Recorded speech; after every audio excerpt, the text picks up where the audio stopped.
been good to anybody? Come on, sing this with me. Lord, really do love you. Come on, give me some dynamics, choir. I got to tell you.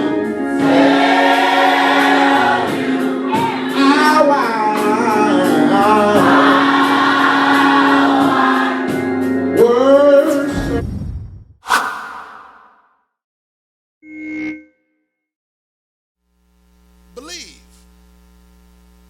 Don't be afraid, only believe. Don't have fear. Don't have fear.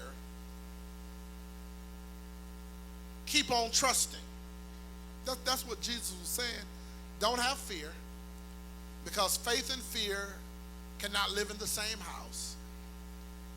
And keep on trusting, because it is our current events that causes us not to trust God like we should. Are you listening to me? It is our current circumstances that causes us not to trust God like we should. So that's why he says, don't be afraid, keep on trusting. Because he knew that based on what Jairus was looking at, and based on what he had heard, he knew that he probably would have some problem trusting Jesus at this point. Because, Jesus, you were on your way to my house, and my daughter was only dying. Now she has went from dying to she's dead. Many of you in here deal with situations like that. I'm in a situation and I need God to help me. Then later on, the situation turns from bad to worse, or from worse to bad. I just don't have a small issue, but now it has become a big issue. And now this big issue is blocking my view of God. Let me tell you what I'm talking about. You ever had a crack in your windshield? And it was a small little crack, and it might be on the other side, the passenger side. But then as you keep driving and keep hitting bumps, it starts to zigzag. And slowly, before you knew it, the crack is coming in your view. You said it was just a little crack. Have I got a witness? But now, based on me still driving the car and hitting bumps and going over the road, this little bitty dot has become a big crack. I wish I had a witness in this house. And so that's what Jairus was looking at. It was just maybe this problem wasn't that big, because she was only dying and Jesus was on his way to my house. Now Jesus makes a pit stop, and I got to look at Jesus, heals this woman with an issue of blood. We wasn't even going to deal with her. You were on your way to my house and you got delayed. You said you were coming, but you got delayed. Now my daughter is dead, and you want to tell me don't be afraid, only believe? Jesus knew that Jairus' mind started trying to process the situation. Now, how in the world is my daughter going to live now, because she was dead? And I told you last week, many times we try to process the process. Have I got a witness in here? Touch somebody and say, stop trying to process the process that God has you in. Because you can't process the process. You just got to go through the process. I wish I had a witness in here. Look at somebody and say, stop trying to process the process. Stop trying to figure out how God is going to do it, and just trust that God is going to do it. Stop trying to figure it out. Stop trying to put your 2 cents in it and let God work his work. You can't do God's job. His thoughts are not your thoughts. His ways are not your ways. And the way God shows up is always different than the way you think he's going to come through. You be looking for him to come on Monday and he'll show up on Wednesday. You'll look for him to show up on Wednesday and he'll come on Friday. You'll look for him to come at 6:01 and he'll come just in the nick of time. Do I have any witnesses in here that said God will show up just in the nick of time? So Jesus tells him, don't be afraid. Only believe. Now let's see what happens. I'm gonna get you out. You're gonna get your little Super Bowl party, your popcorn and your wings and your pizza and your gumbo and all that good stuff. He takes them with him. Because it is true, everybody can't go with you. And the better you understand that, the more you'll stop falling to pieces when people leave you in your worst of times. Are you listening to me?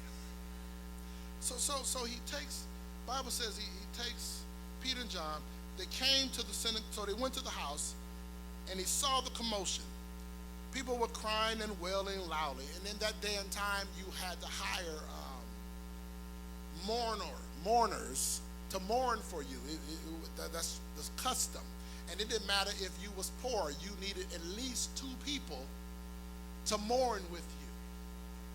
Have I got a witness? People, they didn't even know nothing about the situation. They didn't know how much he loved her. They was hired to do a job.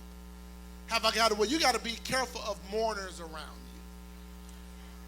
Have I got a witness? Tell somebody, said there are mourners around you. Yes, they've been hired by the devil to mourn. That they just to cry with you, just to cry, just the Bible says that it was such a commotion that people were crying and wailing loudly. I mean, loud. They was like Wanda from Good Times. They didn't even know. They didn't know. Weeping Wanda just cried, just cry. Ooh. Be like, did I tell you Peter died? No, Peter died. They don't even know Peter. Don't even know Peter. I used to have a neighbor that every time I went to go play for a funeral, he wanted me to bring him back the obituary. You know, he just collected the obituary, and he would say to me, I think I knew them. You didn't know them. Kenny, you didn't know them. You don't even know them. They're not even from around these parts. How do you know them? So they were hired to mourn. And the Bible says he went and said to them, what's all this commotion and crying about? He said, Jesus says the child isn't dead. Now, we heard the report. The report said that she was dead.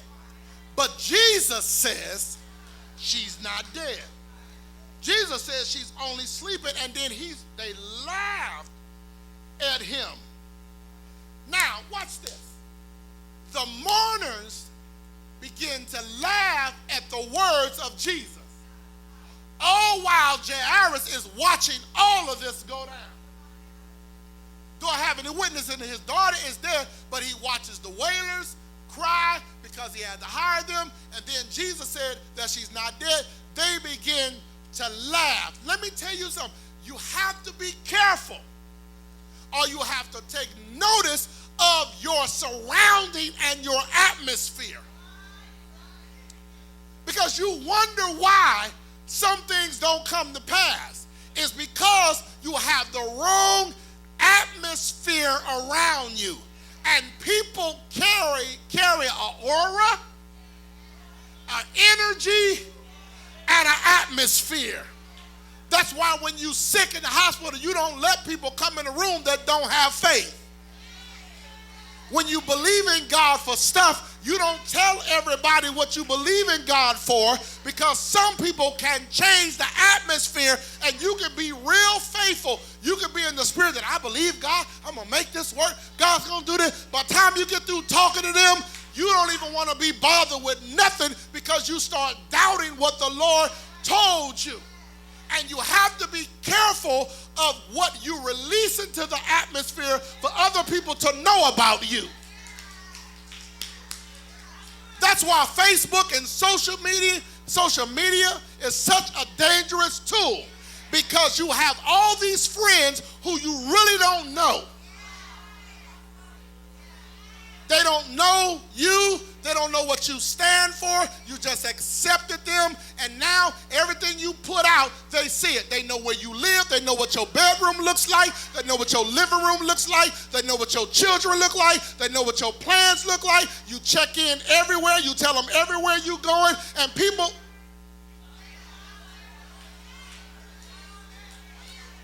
Don't you look at me with that tone of voice. Some things used to be private.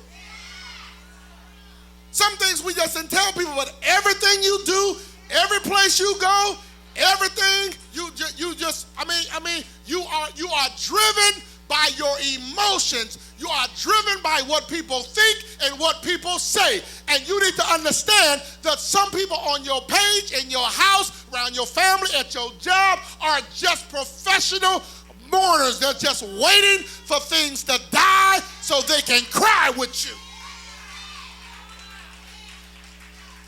Give me some celebrators. Put some people around me that will celebrate where I'm going and what I'm doing. Get rid of the mourners.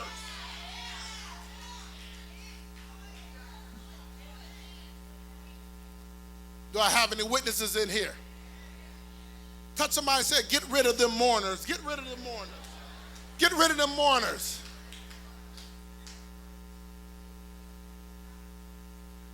Look at what happened. So Jesus, y'all got your Bibles? Verse 40 said they laughed at him. They laughed at the master.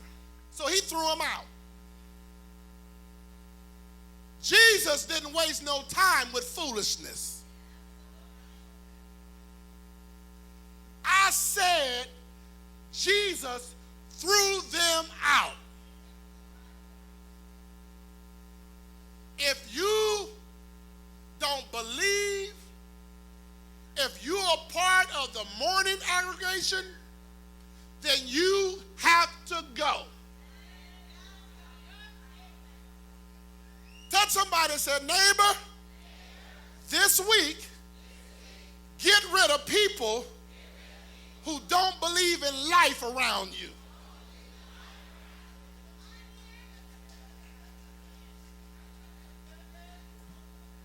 Yeah. Tell them that's all, folks. You gotta go. You gotta go. But what part of us won't let the mourners go? Because Tamara, there's something in us that keeps mourners around us. What is it inside of us that won't let us get rid of dead weight? What is it? What is it? Have you become comfortable with dysfunction? I mean, I'm so used to dysfunction. I'm so used to this that it has become a part of my lifestyle. And once my lifestyle begins to change, even if for the better, it makes me uncomfortable.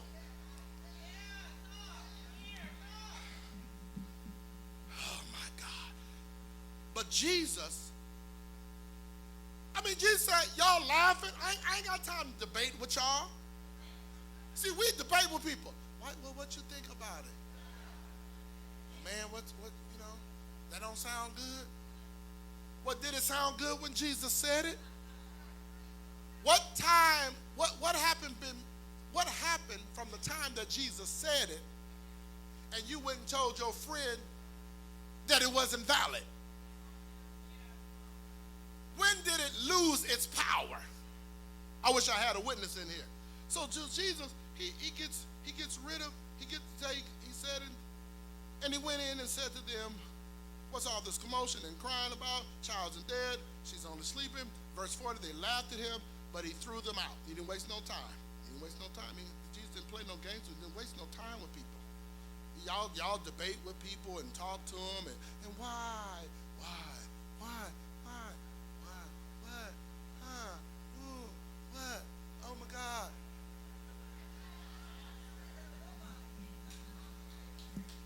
Oh man, I don't know what to do. Oh man. Jesus is like, oh, y'all don't believe? Bye.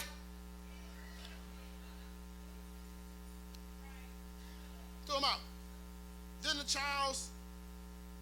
he went in with the child's parents and disciples with him.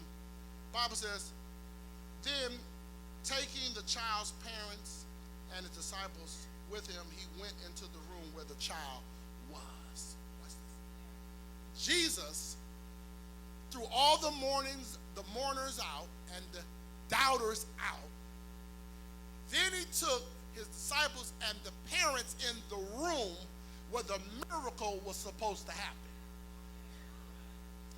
He didn't let everybody come into the room, but because he needed the right atmosphere in the room where the miracle was going to take place.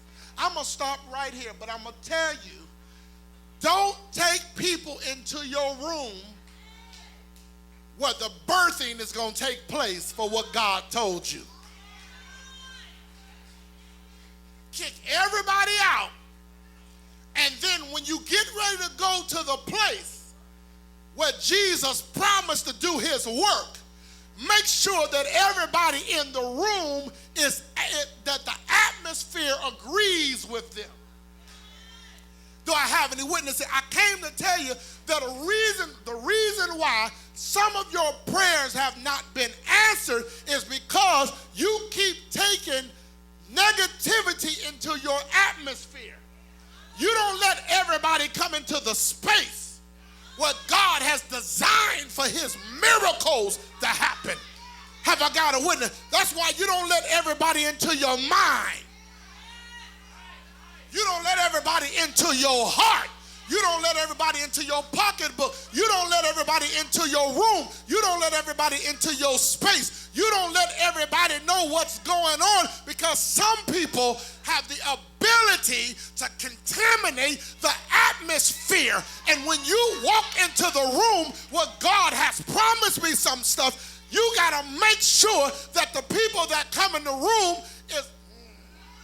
that their spirit agrees with the Spirit of God. Because anytime their spirit doesn't agree with the Spirit of God, you have a contaminated atmosphere. Whatsoever you bind on earth